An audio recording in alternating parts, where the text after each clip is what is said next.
All right, so this last weekend I was at Hardened in San Diego. It was one that I was like not incredibly looking forward to. It was gonna be my first AGE event, which I thought would be pretty cool. I was looking forward to playing tournaments and like seeing everyone and all that. You know, it's always a good time.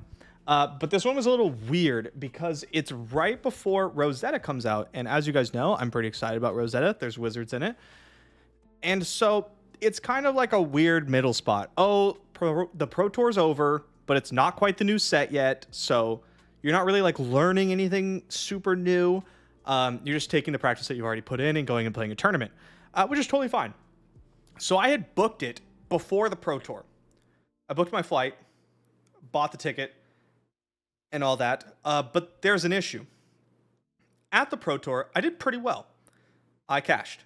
And I ended up rank 24, I think, global. 25 or 24 in the global ELO rating. And top 75 is locked for Worlds. So I have a free Worlds invite, which means I don't have to spend a PTI. Now, PTIs are selling for like $700 right now pretty easily. So I don't want to have to spend an invite for Worlds. Obviously, that just saves me like $700 because I can sell that PTI or I can keep it for a different tournament or whatever. But the issue is that if I don't do well in San Diego, I lose my Worlds invite. If I lose 2 to 3 matches, maybe like 3. If I lose like 3 matches, I drop out of Worlds ELO contention. And I have to redeem my PTI to go, which again costs me about $700, and I really don't want to do that. So I was really worried, and not just because I'm like, oh, you know, I'm not sure I can perform at this tournament, which was true, but a lot of that was because the area we're going to in San Diego, there's a lot of Kano players around San Diego, and there's a lot of Kano players. There's a lot of people who are tired of playing against Kano, so people there are prepped. Everyone brings their Kano hate, right? So I expected like a good amount of illusionists, like prisms and stuff. I expected everyone to bring their arcane barrier, their spell void, all their oasises and stuff like that. So I was a little bit worried about it. I end up taking Kano, obviously. It's just the deck I know how to play, right? I want to take it for another like spin before the new set came out. I'm playing a pretty standard list. This is like the list I played in the Pro Tour, right? 1 Cindering, couple Quickenings main, the Kindle version. No Sonic Booms, bunch of Zaps. We just got a bunch more spoiled. And then the sideboard, I have the Bulls, a Scour, and my stack package. Really nothing too crazy here. Just normal Kano stuff. So that's what I brought. Get on my flight Friday night. You know, I live pretty close to San Diego, so it was a really quick flight. Land, it's probably like, I don't know, 9 o'clock, 9:30. Get picked up by Peter and Eric. They drive us to the hotel, and we get out, and it's just like a door on like a very crowded street. If you've been to San Diego, you know kind of how the layout is, right? It's like there's a really big like stretch of streets that are always blocked off. And it's just like all the nightlife. It's all the restaurants and all the bars, and people just walk down it. So we're like right off that street, and there's just a door that says like Pacifico Hotel or whatever it is. And no other like indicator that this is a hotel. So we're like, okay. Now we went kind of budgety on this hotel because we're coming in late. We just want to sleep and go to the venue. We're not spending any time at the hotel, right? This isn't a vacation. We're going for a tournament.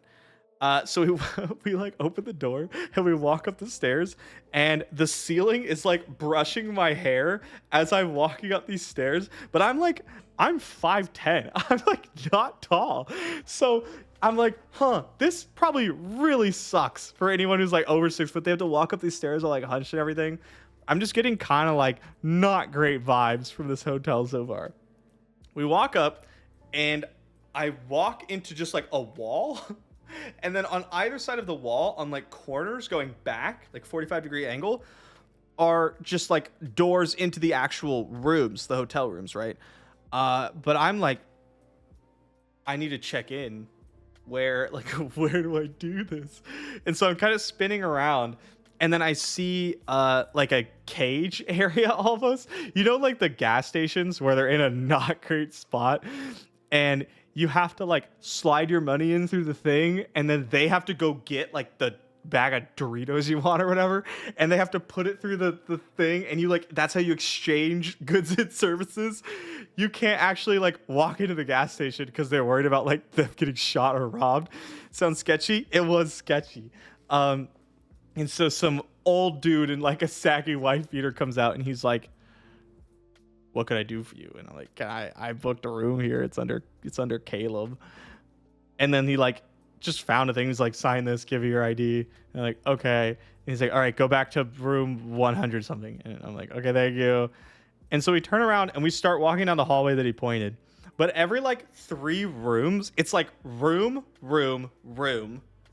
And then over here is just like a bathroom. Like just an open door where you see like toilet, sink, shower. And you're like, that's kind of weird. So you keep walking down the hallway. Room, room, room, bathroom. Open door, sink, toilet, shower. And I look at Peter and I'm like, oh no. Dude, I don't know if these rooms have bathrooms. Because otherwise, why would they have all these open bathrooms just in the hallway, right? If each room has a bathroom.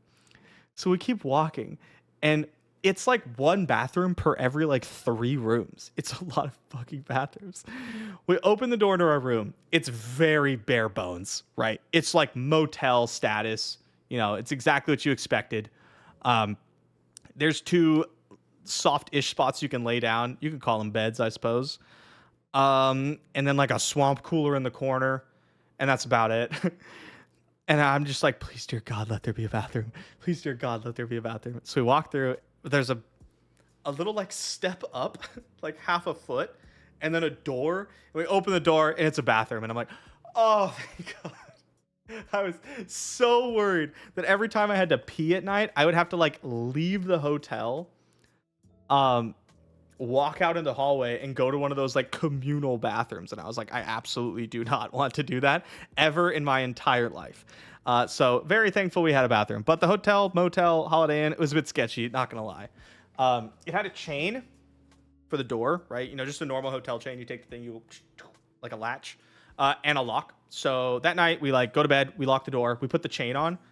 Do you want to come up here? You want to come up? You want to say hi? Okay, come on. Big jump. Big jump. Big jump for me. Come on. Big jump. You can do it. Okay, I mean, you don't have to do it. Okay, you don't have to do it. So, okay, come on. There it is. There it is. So that night we go to bed. We lock the chain. We lock the door. We fall asleep. And at like 2:33 a.m., I wake up and there's just like banging. Really loud. Someone's just like throwing stuff or something. It's so loud. Just a ton of banging. And then when I like open my eyes and like kind of look, there's more light in the room than there should be. So I look over near the door where the light's coming from, and our door is just open. Our door is open, but our chain is latched, so it stopped from opening. And I was like, holy shit, that's not good. So I get up, shut the door, make sure it's locked. You know, really give it the, like, pull the handle a bunch, pull it, and it's locked. And then I just go back to bed. Wake up the next morning, not murdered. That's good. And we head on down. We head on down to the convention center. We just write out our deck list and stuff when we get there. It's, you know, normal tournament stuff. Nothing crazy. See a lot of the usual killers, right? Battle Hardens, when it's like not before Pro Tours and stuff. When it's kind of like quotation mark dead format, tend to be really tough because there's just a lot of the people who are willing to travel for Battle Hardens when it's like not a new set or something are usually just the really competitive players. So when you like walk through the room and a third of the field is people who you recognize, that's not a good sign. So it looks like it's gonna be a tough competition. It's gonna be a difficult one. And again, I'm feeling nervous because I can only lose like so many games. I'm thinking maybe 2. I'm thinking if I lose 2 games, I probably just have to drop out because I don't want to lose my Worlds qualification. But that would make my trip like so worthless, basically. There's a couple other things going on in the event. There's a one of those giant cards that's like the giant hero cards you can get from prize walls and stuff. There's a giant official anime art Dorinthia in Japanese, and I'm like, damn, that's cool. I've been seeing a couple of the other heroes like new pictures on Twitter, so seeing that in person was like super sick. And then basically it's time to get started. Round 1, I sit down, I say, hey man, I'm playing Kano. And my opponent says, hey, I'm playing Levia. And I'm like, okay, this could go a couple different ways. Levia can be a pretty volatile matchup. One, it depends on how much they want to beat Kano. How many slots are they going to dedicate? The standard loadout is Spell Void 4 AB1, which is the one I'm most comfortable playing into. If they play like Spell Void 2 AB1, then I'm going to crush them. But Spell Void 4 AB1 is very difficult. You just have to play it a different way. Spell Void 4 AB3 is miserable, though. Absolutely miserable to get through. But my opponent flips up AB4 Spell Void 1. And what we're really hoping for is that our opponent just doesn't start with a Blood Rush Bellows or an Art of War. And we got lucky, and they didn't. They played like 2 normal turns. And then I had a turn where my hand was like a card, Aether Spindle, Blue, Kindle. And I have like Wildfire in my arsenal. And I send Wildfire for 6 with the Kindle, which is really big because if they only AB1, which is all their Arcane Barrier, then my Spindle hits for 5, and I can set up like a combo, right? I could set up something and try to get their Spell Void and then actually combo later. And that's what happens. They AB1. I opt 5. I see a Wildfire, so I put like the 4 cards on top or whatever. And then I Kano into the Wildfire and I send Wildfire for 5, and they just have to break the Spell Void. Because if they let this hit for 4, then I'm just going to combo them. And if they don't let it hit for 4, so their only other option is to Spell Void it. So they do. They sack both pieces of Spell Void. And then the following turn, I'm able to stick the combo because I have the Wildfire in Arsenal. And we get there. Starting off 1-0. Feels nice. I had like a big like sigh of relief. I'm like, huh. And I was looking at the... I was looking later at how much elo I gained and lost from all my games, and I'll pull it up here in a second, but I was at risk of losing 16 a loss. But I was winning. Like for this first win, I won 1.48 elo. 1.5 elo. Nice. But if I lose like 16. So that's sick, and that's why I'm so worried about losing my elo, right? Okay, so next round. Next round I play against a Zen. My opponent doesn't have a super fast draw, and I'm able to land like double energy potion really quickly, and then I just combo. It just taps a little low. Since I have double energy potion, I'm able to like 4-card combo line where it's like Wildfire, card, blazing. Which just kills my opponent. So starting up 2-0, and I'm like, let's go. How many drop out of Worlds? I need to lose 50 to drop out of Worlds, or like a little bit less than 50. Yeah, probably like 45 points to drop out. But we start off 2-0, so you know what that means. I just gained 3 elo. Really out here doing it. And I'm just hoping to keep it going. There's a lot of good matchups around me, and there's a lot of bad matchups around me. There's a couple Prisms, right? There's a lot of Kanos, and then there's some Warriors, some Guardians, some Assassins, stuff like that. Round 3, I sit across from my opponent, and they clearly do not want to sit across from me. They clearly do not want to play this matchup. When you play Kano, especially when people already know that you play Kano, you get one of 2 reactions. One, they sit down and they're happy you're playing Kano because they're confident in their Kano matchup. And they'll usually tell you what they're playing really quickly. And then the other one is the one that does not want to be playing against Kano. And they take a really long time to tell you what hero they're playing. So I sit down and I'm like, I'm playing Kano. And they're like, yep. And they just like keep setting up their stuff. And then they go, I'm playing Azuri. So I board in the stack package, right? I board in the sync blows, the favor scenes, all that stuff. We go for the big combo. My opponent flips up Arcane Barrier 0, which is one of the like pitfalls of the stack game plan, is that even though he has AB 0, I can't really combo because any card off the top could just be sync below, and then I would have blown my load for nothing and taken a lot of damage. So I just stack them anyway. There's just no point. Like, usually in that situation, when you're stacking your low AB opponent, you just continue to stack them until you're forced to not stack them anymore, until you're forced to combo them, or you get to your stack. So that's what I did. I just stacked. I got there. No big deal, right? Round 4, I'm sorry to my opponent, but I actually just don't remember what I played against in round 4. I think it was probably like a new. And if it was a new, then I stacked them and I got to the pitch stack. But I can't remember. I meant to write it all down and I got distracted. So I'm sorry to my round 4 opponent. But I did win. So I started 4-0. There's 7 rounds in this battle hardened. So if we win the next round, round 5, we are locked for top 8. And not only that, that will means that I've gained about 10-ish elo. So then I could lose 2, probably 3, and still not get knocked out of Worlds. We play against the Kano Mirror, and we're on stream for round 5. I obviously feel really comfortable in the Kano Mirror. It's like my favorite matchup. I played it a lot. I have a lot of practice into it. My opponent's deck was a little bit more like tuned for the Mirror. They had like Scalding Rains and things like that. But they kept Kindle in, which I don't think is correct. And then I brought in my Wounded Bulls, as I like to do in the Mirror sometimes, and they did some serious work. This one was streamed, so if you want to watch it, it's on the AGE YouTube channel. You can go check it out. Bulls did work. It got me a life lead on my opponent, and then I basically like used that life lead and just turned it into like just kind of grinding him down.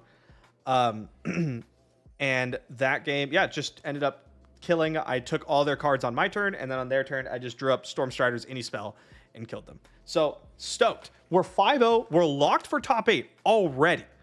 We still really don't want to lose though, because if we lose 2 and then lose quarterfinals, I don't know if I can play the tournament on Sunday. Because if that happens, if I play the tournament on Sunday and I lose round 1 or whatever, I'm just out of Worlds. I have to use my PTI. And our luck runs out. Round 6, we play against Prism, and we get absolutely stomped. It's not close. We get destroyed. That matchup sucks. And like sometimes you could make it a game. That wasn't one of them. So we're just not going to talk about it. I got crushed. Next one, round 7, played against Alan on new, which was just a normal game. He wasn't able to hit with bonds. We stacked. We got there. W. We're into top 8. Feels pretty good. Feels pretty good. We're looking around, and I'm just like, please, dear God, let me dodge the Prism player. Just put the Prism player on the other side of the bracket. The top 8, I believe, is 2 Zens, an Enigma, a Prism, 2 Kanos, and some other stuff. Enigma, Prism, Zen, Kano.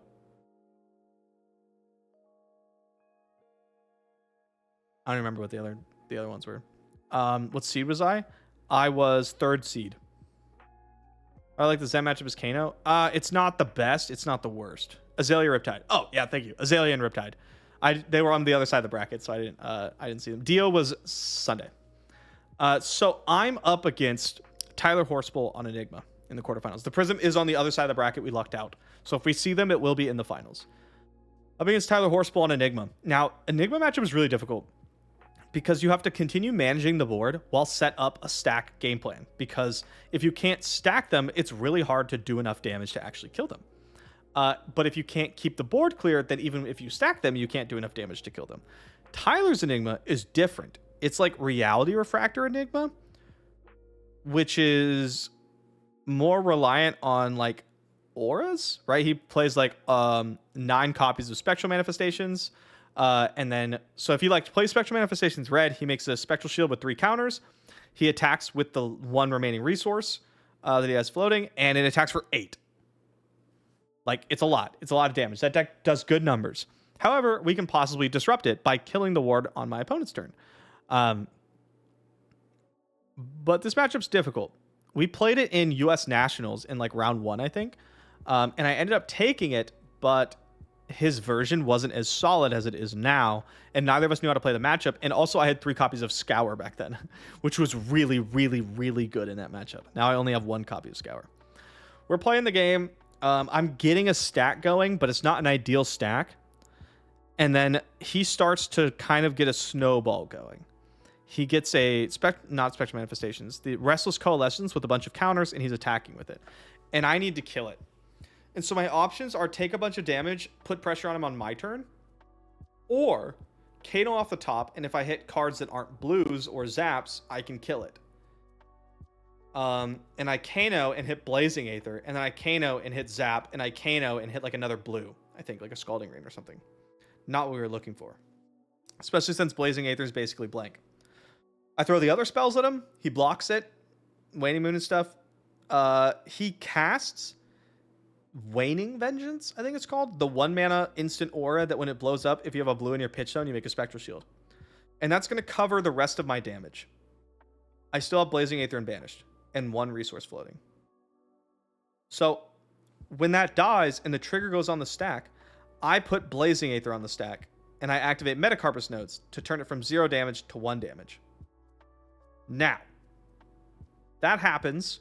It kills the aura, and we move on, and we keep playing. I lose my Metacarpus nodes. I don't take 8 damage, but we keep going. And then someone on the stream chat says, hey, that's not actually how that works. You can't Metacarpus node a Blazing Aether for 0. So the judge stops us, goes and figures it out, and comes back and says, actually, that's true. You cannot Metacarpus nodes a Blazing for 0. Now, I did not know this. My opponent did not know this. And the judge did not know this. But it is against the rules. So I unknowingly, cheated. And it put me into a better game state. Right? But there's no way of knowing that. Unless you've been in that situation before. And I can't tell you how many times I've pumped Blazing Aethers or cast Blazing Aether for 0 at the start of my combo, put Metacarpus nodes on the stack, and then continued my combo. In front of judges before. That's just not how it works anymore. So I didn't know. No one really knew. I want to really stress that this was unintentional, by the way.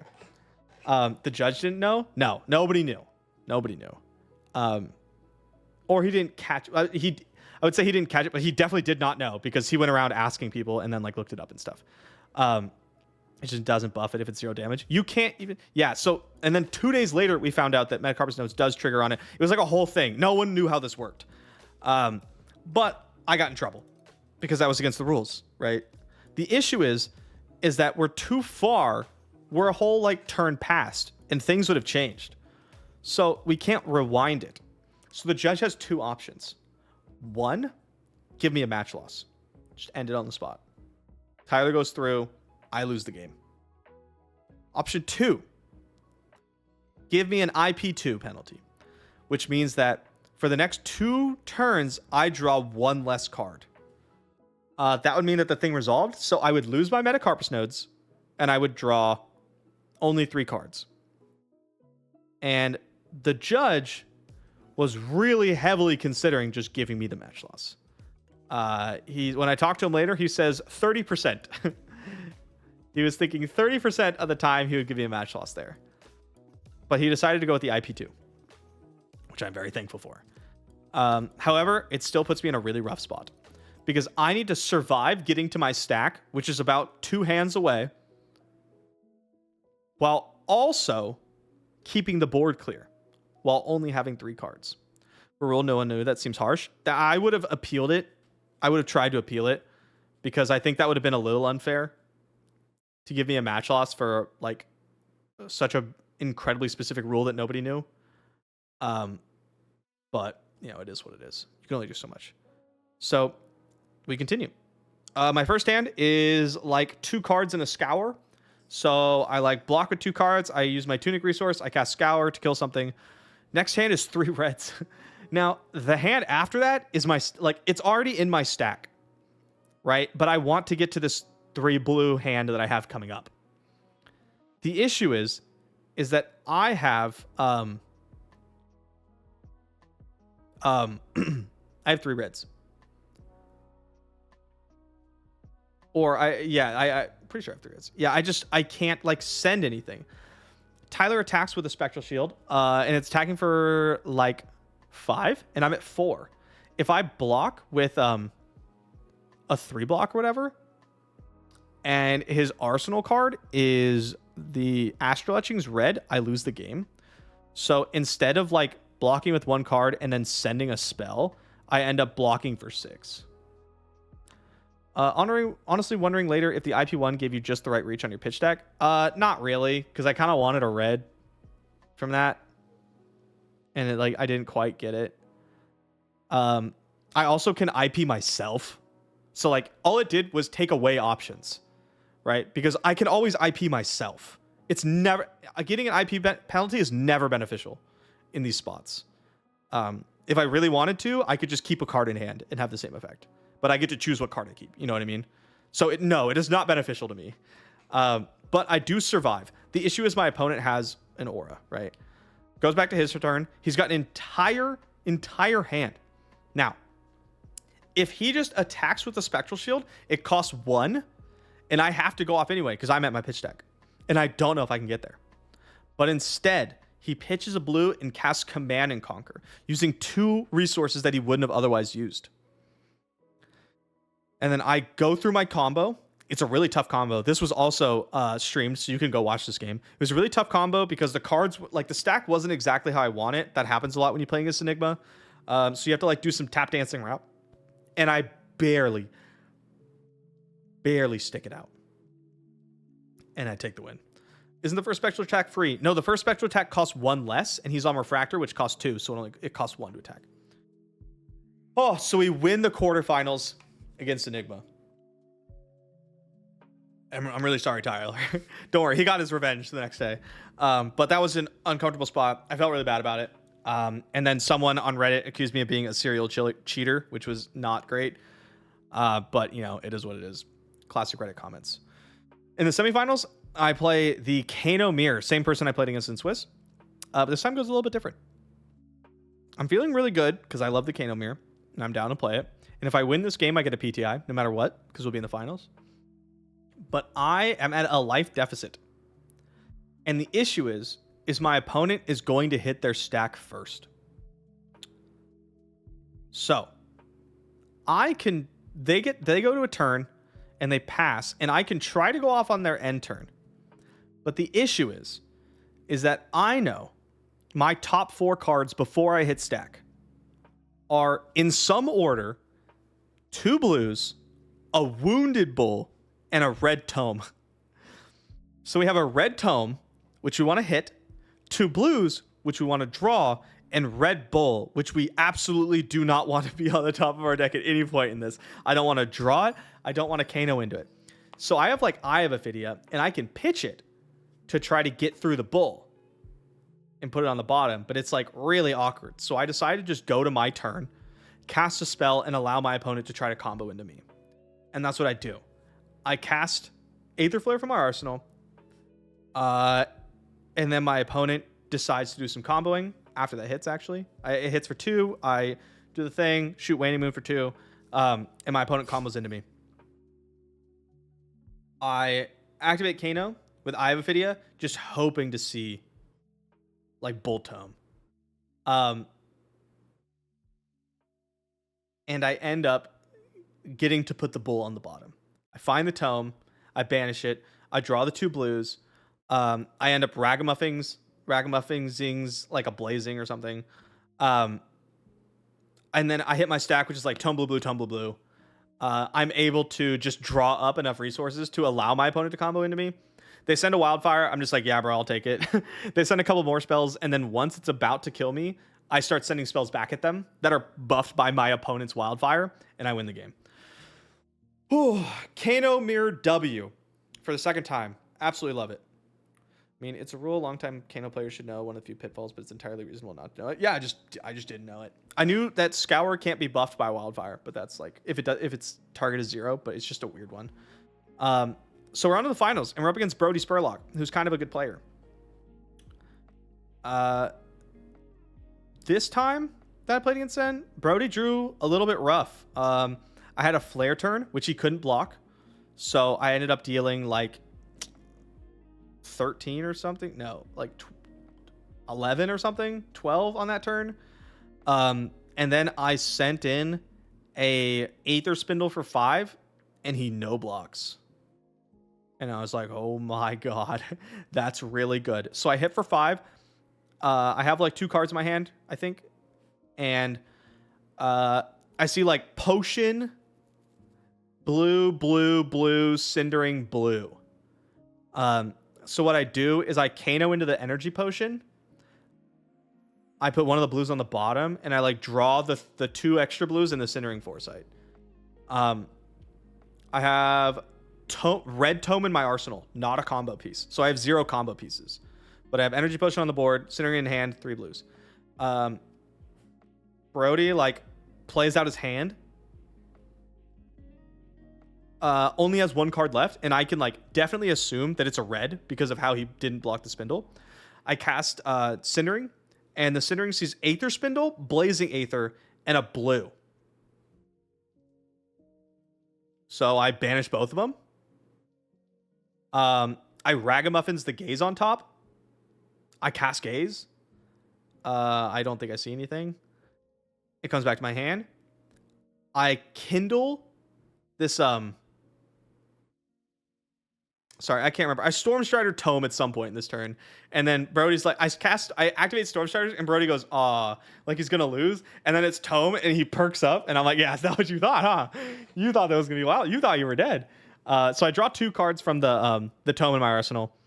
I end up amping Spindle. I like Crucible, Nodes, and Kindle a Spindle.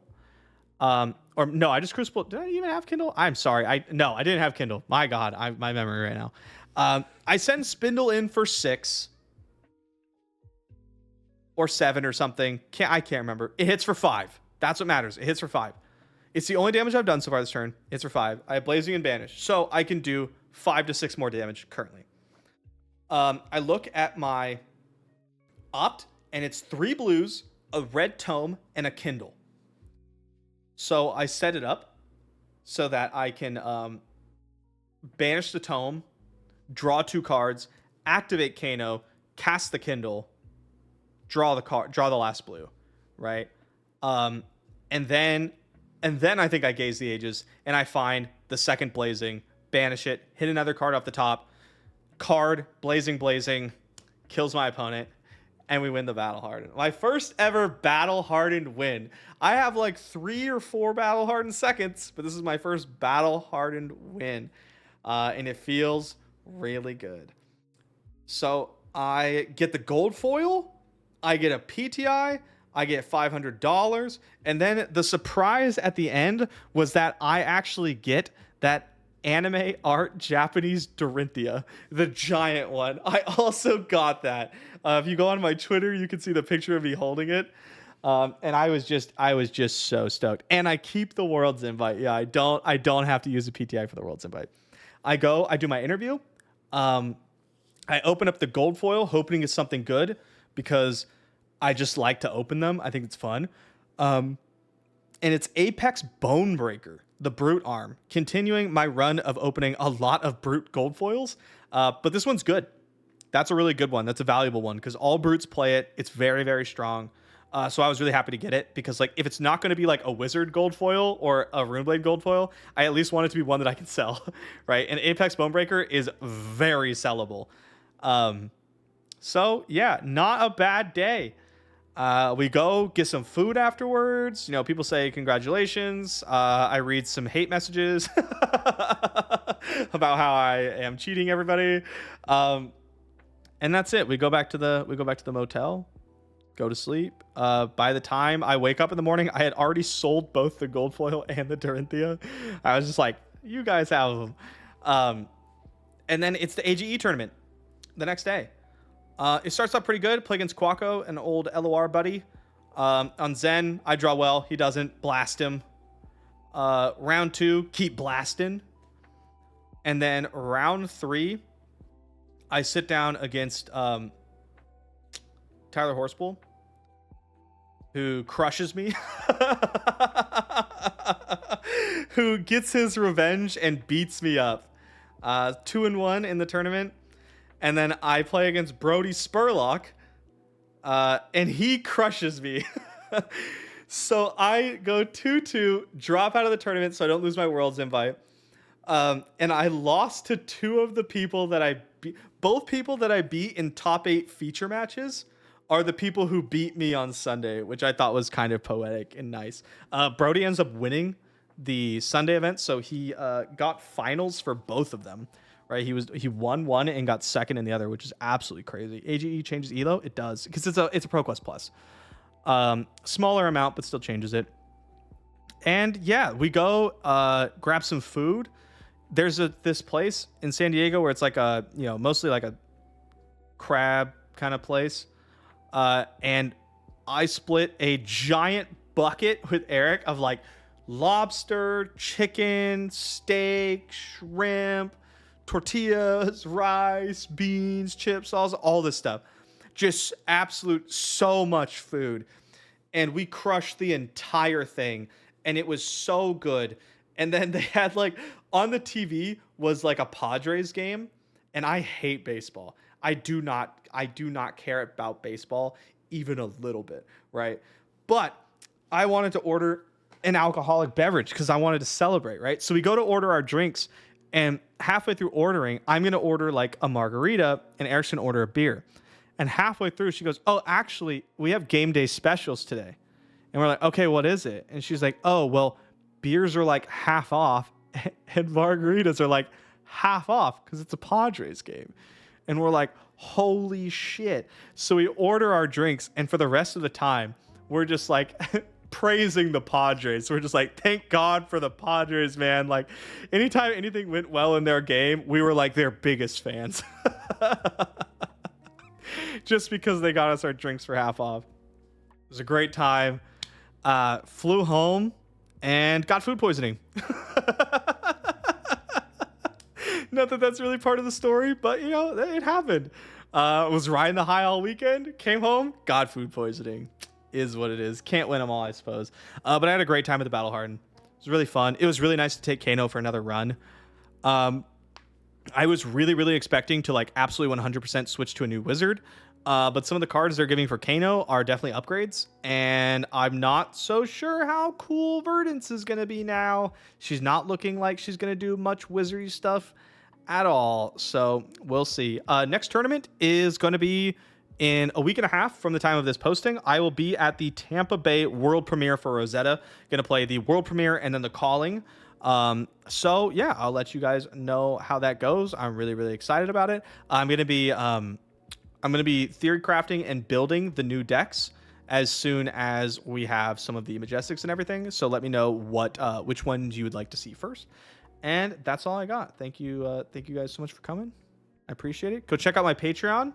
It's going to be in the Discord, the description, if you want to learn how to play Wizard yourself. And see you guys next time.